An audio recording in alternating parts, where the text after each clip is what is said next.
कहानी की शुरुआत में हम एक यंग कपल मैट और नादिया को देखते हैं जो अपने नए घर में रहने के लिए आए थे। ये घर एक सुनसान इलाके में होता है जिसके आसपास न कोई दूसरा घर और न ही आबादी होती है। शहर के शोर शराबे से तंग होकर मैट और नादिया को भी एक ऐसा ही शांत घर चाहिए था और यह खूबसूरत घर मैट को काफी कम कीमत में मिल गया था। ये दोनों जब घर के अंदर आते हैं तो घर काफी बुरी हालत में था, जैसे ये घर कई सालों से खाली पड़ा हुआ हो। इसलिए ये दोनों घर की साफ सफाई करने लग जाते हैं और जो भी फालतू सामान होता है मैट खिड़की से बाहर फेंकने लगता है। किचन को साफ करते समय नादिया को एक मरा हुआ बर्ड दिखाई देता है जिसे दफनाने के लिए वो बाहर ले जाती है, लेकिन तभी ऊपर खिड़की से मैट नादिया को आवाज देता है जिससे नादिया का ध्यान ऊपर मैट की तरफ चला जाता है और जब वो वापस उस बर्ड की तरफ देखती है तो वो बर्ड गायब हो चुका था। ये देखकर नादिया को कुछ अजीब लगता है और सोचती है कि अचानक वो परिंदा कहाँ गायब हो गया। दूसरी तरफ मैट को भी दीवार में एक अजीब सी चीज दिखाई देती है जिसे देखने के लिए वो वॉलपेपर को फाड़कर हटा देता है और वहाँ मैट को एक बड़ा दरवाजा दिखाई देता है जिसे खोलने के लिए चाबी की जरूरत थी। अब मैट उस दरवाजे की चाबी ढूंढने लगता है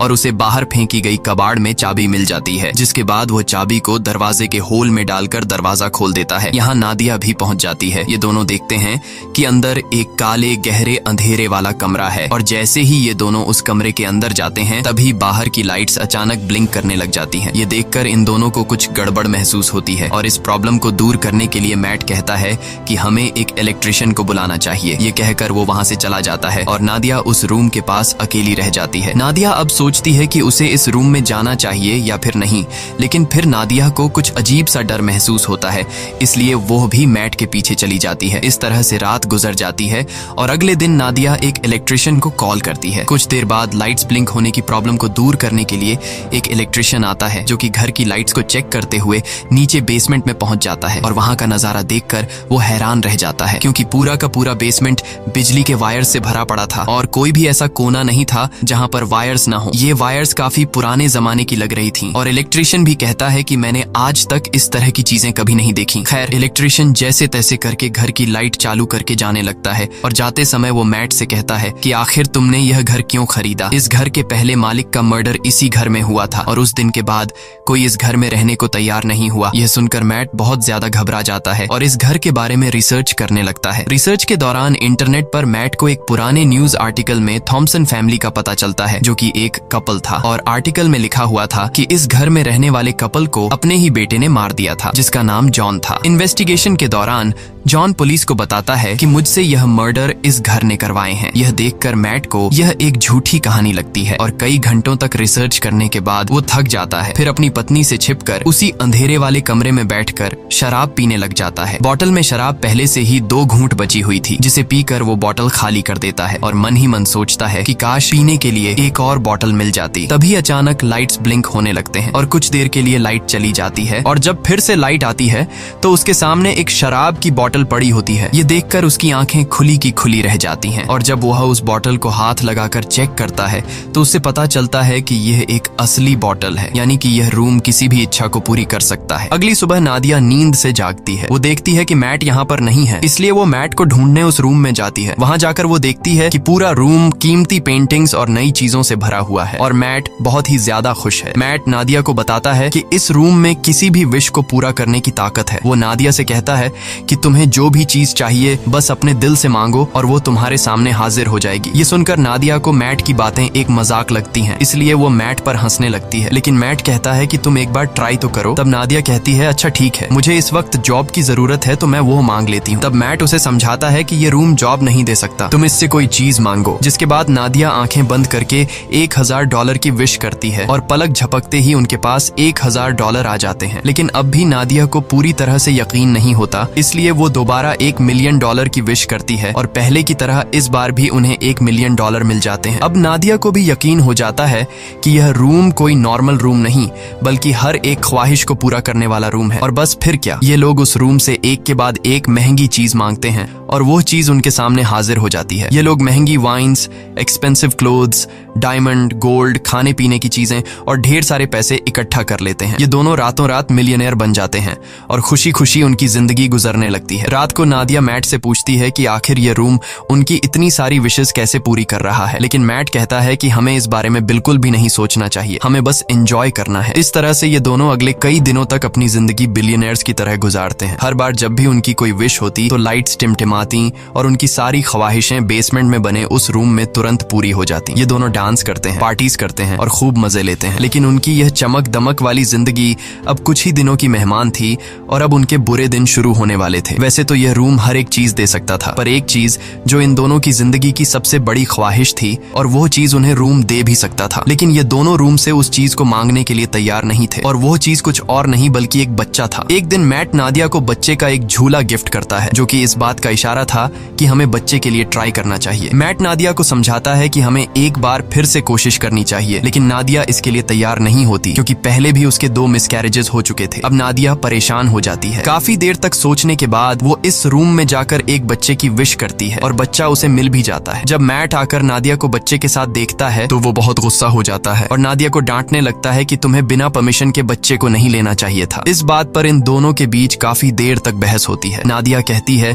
कि उसने यह शॉर्टकट इसलिए अपनाया ताकि मिसकैरेज या लेबर पेन की तकलीफें उसे न झेलनी पड़े। वो कहती है कि हम दोनों इस बच्चे के साथ बहुत खुश रहेंगे, पर मैट इस बच्चे को एक्सेप्ट करने के लिए तैयार नहीं था और वो नादिया से कहता है कि तुम उस रूम में जाकर रूम से इस बच्चे को वापस लेने की विश करो। अब नादिया न चाहते हुए भी उस रूम में आती है और बच्चे को गायब करने की कोशिश करती है, पर वो ऐसा नहीं कर पाती, इसलिए वो बच्चे को मैट के हवाले कर देती है। अब गोद में बच्चे को लेकर मैट भी इमोशनल हो जाता है और वो भी उस बच्चे को गायब करने की विश नहीं कर पाता और बच्चे को वापस नादिया की गोद में डाल देता है। अब यह दोनों फैसला कर लेते हैं कि इस बच्चे को पालेंगे और इस तरह से ये दोनों एक बच्चे के पेरेंट्स भी बन जाते हैं। अब बच्चे को लेकर नादिया तो काफी खुश थी, पर मैट को इस बच्चे से बिल्कुल भी लगाव नहीं था और मैट इस रूम के बारे में और जानकारी हासिल करना चाहता था, इसलिए वो फिर से रिसर्च करने लग जाता है और उससे पता चलता है कि वो लड़का जिसने इस घर के ओनर यानी अपने माँ बाप को मार दिया था वो अभी भी जिंदा है और एक मेंटल हॉस्पिटल में जिंदगी बिता रहा है। यह जानने के बाद मैट अपने विश के जरिए मांगे गए पैसों के ढेर से कुछ पैसे अपनी पॉकेट में रखता है और जॉन से मिलने के लिए निकल पड़ता है। हॉस्पिटल पहुंचने के बाद नर्स मैट से पूछती है, क्या तुम एक रिपोर्टर हो? क्योंकि पिछले 45 सालों से जॉन के लिए कोई भी परिवार का बंदा नहीं आया। ये सुनकर मैट झूठ बोल देता है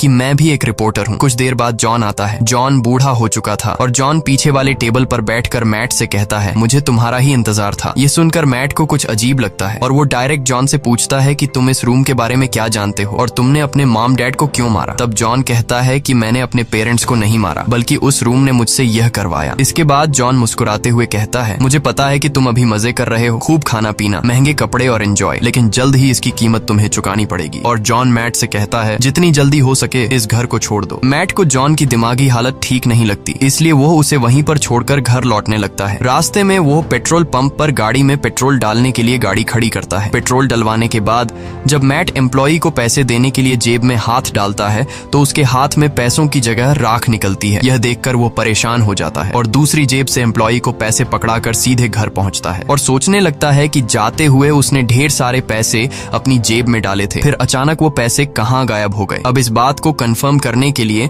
उसने रूम से विश के जरिए जो पैसे मांगे थे वो उन पैसों को उठाकर बाहर खिड़की से फेंक देता है और देखते ही देखते वो पैसे अचानक गायब हो जाते हैं। इसके बाद मैट विश के जरिए मांगी गई एक पेंटिंग को उठाकर उसका आधा हिस्सा घर के अंदर रखता है और आधा बाहर। कुछ ही देर बाद जो हिस्सा घर से बाहर था वो राख में बदल जाता है और बाकी का हिस्सा वैसा का वैसा ही रहता है। यह देखकर मैट समझ जाता है कि वो लोग इस रूम से मिली किसी भी चीज को घर के बाहर नहीं ले जा सकते, नहीं तो वो सारी चीजें राख में बदल जाएंगी। मैट अब रूम की दीवार को तोड़ने लगता है ताकि उसे पता चल सके कि आखिर इस रूम में क्या छिपा है, पर दीवारों के अंदर उलझी हुई वायर्स के अलावा और कुछ भी नहीं था। हर जगह बस वायर्स ही वायर्स थीं। दीवारों को तोड़ने के शोर से नादिया भी वहाँ पर पहुँच जाती है। नादिया बच्चे को गोद में लिए बाहर की तरफ जाने लगती है, पर मैट उसे बाहर जाने से रोक लेता है और कहता है कि बच्चे को बाहर ले जाना सेफ नहीं है। वो उसे असली वजह नहीं बता पाता, मगर खुद उसे पता चल चुका था कि जो कुछ भी उस कमरे से विश के जरिए मांगा गया है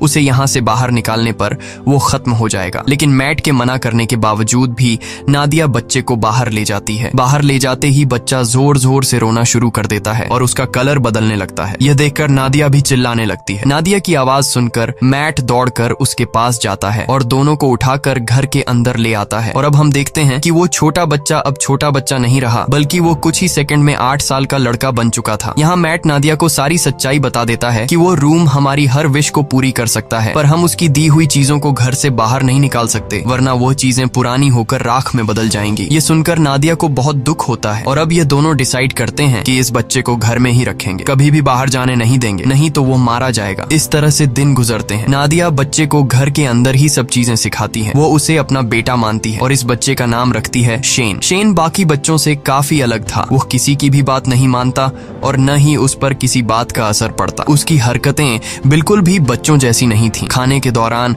वो बर्फ खाया करता था, लेकिन इन सब हरकतों के बावजूद भी नादिया शेन से बहुत ज्यादा प्यार करती थी। नादिया शेन को समझाती है कि वो घर के बाहर नहीं जा सकता, क्योंकि बाहर खतरनाक लोग हैं जो उसे मार देंगे। ये सुनकर शेन बहुत मायूस हो जाता है और घर के अंदर कभी खिड़की तो कभी दरवाजे से बाहर की दुनिया देखता है। नादिया जब भी घर से बाहर निकलती या फिर घर के अंदर आती, तब वो दरवाजे में ताला लगा दिया करती ताकि शेन घर से बाहर ना निकल सके। एक दिन जब शेन घर में स्नो ग्लोब से खेल रहा था, तभी वहाँ पर मैट आता है। अब क्योंकि मैट को शेन से बिल्कुल भी लगाव नहीं था, इसलिए वो शेन को डांटता है कि तुम्हें यहाँ पर नहीं खेलना चाहिए। डर के मारे शेन के हाथ से स्नो ग्लोब नीचे गिरकर टूट जाता है। शेन को मैट के इस बर्ताव से बहुत दुख होता है। रात को शेन उन दोनों के कमरे के पास जाकर चुपके से नादिया और मैट की बातें सुनने लगता है। वो दोनों उस रूम के बारे में बातें करते हैं। यह सुनकर शेन को शक होने लगता है कि जरूर उस रूम में कुछ ऐसा है जिससे मैं अनजान हूँ। वो सोचता है कि पता नहीं यह दोनों मुझे क्यों घर से बाहर नहीं जाने देते और उस रूम से दूर रहने को कहते हैं। इसलिए शेन टॉर्च उठाकर घर की जांच पड़ताल करने लगता है और आगे बढ़ते हुए वो सीधा बेसमेंट तक पहुंच जाता है, जहां ढेर सारी उलझी हुई वायर्स थीं। उन सब से गुजरते हुए आखिरकार वो उस रूम तक पहुंच जाता है और यहाँ उसे सारा राज पता चल जाता है। रात भर पूरे घर में लाइट्स ब्लिंक होती रहती हैं, पर मैट और नादिया नींद में होने की वजह से कुछ नोटिस नहीं कर पाते। अगली सुबह जब मैट की आंख खुलती है तो उसे अपने बगल में एक नया स्नो ग्लोब पड़ा हुआ दिखता है और इसके साथ ही टूटा हुआ ग्लोब कुछ दूरी पर उसे दिखाई देता है। ये देखकर वो परेशान हो जाता है कि आखिर ये नया ग्लोब किसने बनाया। मैट सीधा नादिया के पास जाता है और उसे जगाकर पूछता है कि क्या तुमने इस ग्लोब को उस रूम से विश करके मांगा, जिस पर नादिया कहती है नहीं, मैंने इस ग्लोब की विश नहीं की। तभी उसी वक्त लाइट्स को ब्लिंक होता देखकर वो समझ जाता है कि ये सारा काम शेन का है। ये दोनों तेजी से उस रूम की तरफ भागते हैं और वहां जाकर ये दोनों हैरान रह जाते हैं। अब क्योंकि शेन को घर से बाहर जाने नहीं दिया जाता था, इसलिए वो दिल में बाहर जाने की इच्छा रखते हुए उस रूम से खुद के लिए एक बहुत बड़ा आउटडोर एरिया मांग लेता है, जहां एक खुला आसमान और बड़ा जंगल था और शेन मजे से वहां खेल रहा था। नादिया अपने बेटे की बनाई हुई दुनिया को देखकर खुश होती है और उसके साथ खेलने लगती है, लेकिन मैट शेन के इस काम से बिल्कुल भी खुश नहीं था, क्योंकि उसे डर था कि कहीं वह उस रूम से बंदूक या फिर कुछ गलत चीज न मांग ले जिससे उनकी जान खतरे में पड़ जाए। इसलिए वो शेन को हाथ से पकड़कर वापस घर के अंदर ले आता है। अब मैट उस रूम की चाबी अपने पास संभाल कर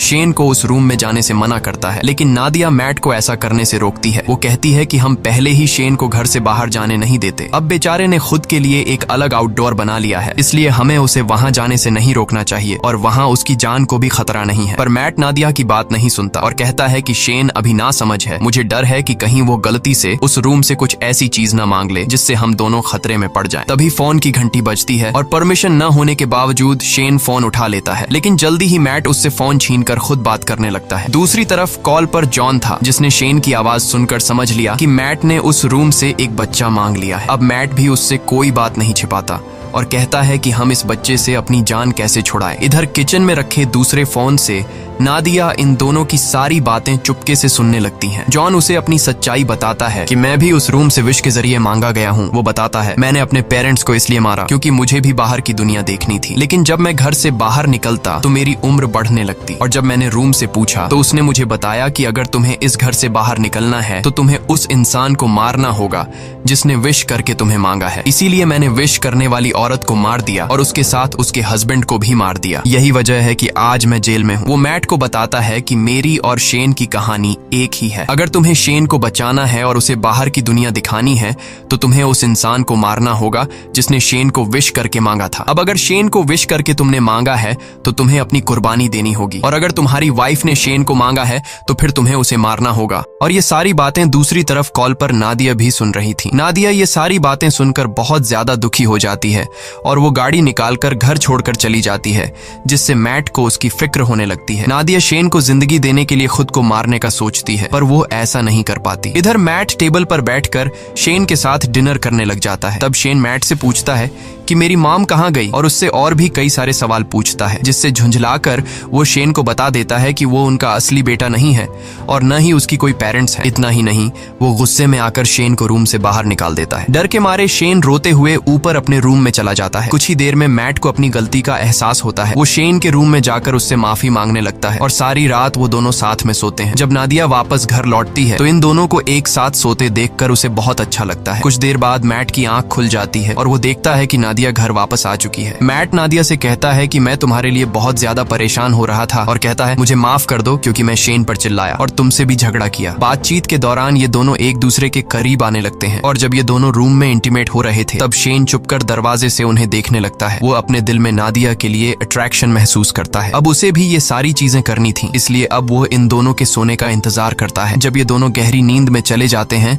तब शेन चुपके से आकर मैट की पॉकेट से घर के बाहर जाने की चाबी चुरा लेता है। अगले दिन सुबह मैट और नादिया फ्रंट डोर को खुला देखकर समझ जाते हैं कि शेन घर से बाहर निकल गया है, इसलिए उन्हें डर था कि कहीं वो मर न गया हो। लेकिन तभी घर के एक अलग हिस्से में शेन को देखकर दोनों हैरान हो जाते हैं, क्योंकि शेन अब जवान और ताकतवर हो चुका था। वो अपने पेरेंट्स की तरफ गन पॉइंट करके उन्हें धमकाता है। तब नादिया उसे समझाने की कोशिश करती है। इसी बीच मैट शेन पर हमला कर देता है और दोनों में फाइट होने लगती है। लेकिन उनकी फाइट के दौरान नादिया को धक्का लगता है, जिससे वह नीचे गिरकर बेहोश हो जाती है। कुछ देर बाद मैट उसे जगाते हुए बताता है कि शेन को गलती से गोली लगने की वजह से वो मर गया। ये सुनकर नादिया रोने लगती है। मैट उसे तसल्ली देकर वापस घर में ले आता है और यहाँ आता है कहानी में सबसे बड़ा ट्विस्ट, क्योंकि अभी जो मैट नादिया को उठाकर घर लेकर गया वो असल में मैट नहीं बल्कि शेन है। इधर दूसरे रूम में जहाँ उनकी फाइट हुई थी, असली मैट होश में आ जाता है और पूरे घर में अपनी वाइफ की तलाश करता है। तभी लाइट्स को फिर से टिमटिमाते देखकर वो उस रूम की तरफ जाता है, पर वहां भी उसकी वाइफ नादिया मौजूद नहीं थी। इधर नादिया को बिल्कुल भी खबर नहीं थी कि इसके साथ बैठा हुआ आदमी मैट नहीं बल्कि शेन है। लेकिन नादिया को भी मैट में कुछ बदलाव नजर आता है और जल्द ही उसकी बर्फ खाने की आदत से नादिया को पता चल जाता है कि ये मैट नहीं बल्कि शेन है, जिसने रूम से विश करके अपने आप को मैट का रूप दे दिया है। दूसरी तरफ असली मैट समझ जाता है कि वो अकेला इस घर में फंसा है। शेन ने उसकी वाइफ को इस घर से किसी दूसरे घर में विश के जरिए शिफ्ट कर लिया है। अब वो इस घर से बाहर निकलने के लिए पूरी ताकत लगाकर दीवार को तोड़ने लगता है और आखिर सारे वायर्स को पार करके वह उस रूम तक पहुंच जाता है, जो कि अब एक जंगल था जहां ढेर सारे ऊंचे ऊंचे पेड़ थे। वहां जाकर मैट को पता चलता है कि शेन ने रूम का यूज करके इस जगह को काफी बड़ा कर लिया था और वहां शेन ने उन्हीं की तरह एक डुप्लीकेट घर भी बना लिया था। वो यह भी समझ चुका था कि शेन ने उसका रूप नादिया को किडनैप करके इस डुप्लीकेट घर में रखने और अकेले में उसके साथ फिजिकल होने के लिए किया था। ये ख्याल आते ही अपनी बीवी को वापस पाने के लिए मैट उस जंगल में दौड़ते हुए फाइनली उस डुप्लीकेट घर के अंदर पहुंच जाता है, जहां शेन नादिया के साथ जबरदस्ती करने की कोशिश कर रहा होता है। मैट को अंदर आते देखकर शेन फिर से लड़ाई के लिए तैयार हो जाता है। अब यहाँ नादिया भी पहचान नहीं पाती कि असली मैट कौन सा है, क्योंकि वो दोनों बिल्कुल सेम टू सेम थे। और यहाँ ये दोनों नादिया से कहते हैं कि मेरे साथ चलो। अब नादिया समझदारी से काम लेते हुए शेन का नाम लेती है, जिसे सुनते ही शेन उसकी तरफ देख लेता है और नादिया को समझ आ जाता है कि यह शेन है, जिसके बाद वो शेन को धक्का देकर नीचे गिरा देती है। जमीन पर गिरते ही वो अपने असली रूप में आ जाता है। उधर मैट और नादिया रूम से बाहर निकलने की कोशिश करते हैं पर निकल नहीं पाते, क्योंकि शेन ने रूम से उनके इसी घर में फंसे रहने की विश मांगी हुई थी। लाख कोशिशों के बाद भी जब वो लोग घर से नहीं निकल पाते तो मैट रुक जाता है और वहां से निकलने का कोई तरीका सोचने लगता है। यहाँ मैट होशियारी से एक ऐसी विश करता है कि हम दोनों का नया रूप इस घर के अंदर ही रहे और हमारा असली रूप इस घर से बाहर चला जाए। तभी अचानक वहां पर शेन भी आ जाता है और मैट को चाकू घोंपकर मार डालता है। इसके बाद वो नादिया को समझाने लगता है कि तुम मैट को भूल जाओ और मेरे साथ रहो। लेकिन इन्हीं बातों के दौरान उसे एहसास होता है कि यह दरअसल मैट और नादिया के क्लोन है, जबकि असली मैट और नादिया दौड़कर रूम के बाहर जंगल की तरफ भागते हैं। यह देखकर शेन बहुत गुस्सा हो जाता है और तेजी से उनके पीछे दौड़ने लगता है। यहाँ यह दोनों असली घर में पहुंच जाते हैं। जब शेन भी असली घर में पहुंचता है तो वो दौड़कर मैट पर अटैक कर देता है, लेकिन यहाँ मैट समझदारी से काम लेते हुए शेन को कसकर पकड़कर अपने साथ घर से बाहर निकाल लेता है। शेन अपनी जान को खतरे में देखकर वापस दरवाजे की तरफ भागता है, पर अंदर घुसने से पहले ही नादिया दरवाजा बंद कर लेती है। अब यहाँ शेन नादिया को बहकाने की कोशिश करता है। वो कहता है, प्लीज मॉम, मेरे लिए दरवाजा खोल दो। लेकिन नादिया अब समझ चुकी थी, इसलिए वो रोते हुए शेन को बूढ़ा होते देखती है। धीरे धीरे उसकी बॉडी गलने लगती है और आखिर में वो राख में बदल जाता है। नादिया उसके पास आती है और उसकी बॉडी से बनी हुई राख को हाथ में उठाकर रोने लगती है, क्योंकि नादिया ने उसे अपना बेटा माना था। इसके बाद मैट नादिया के पास आता है और दोनों एक दूसरे को गले लगा लेते हैं। अब सीन शिफ्ट होता है और हमें कुछ महीने बाद का सीन दिखाया जाता है, जहां मैट और नादिया एक छोटे से घर में सेटल्ड हो जाते हैं और सुकून से रहने लगते हैं। पर थोड़े ही दिनों बाद नादिया डरते हुए अपना प्रेगनेंसी टेस्ट करती है और रिपोर्ट पॉजिटिव आती है, यानी अब इन दोनों का खुद का एक बेबी आने वाला है। इसी के साथ ये कहानी खत्म हो जाती है। अगर आपको ये वीडियो अच्छी लगी हो तो हमारे चैनल को सब्सक्राइब और वीडियो को लाइक जरूर कीजिएगा।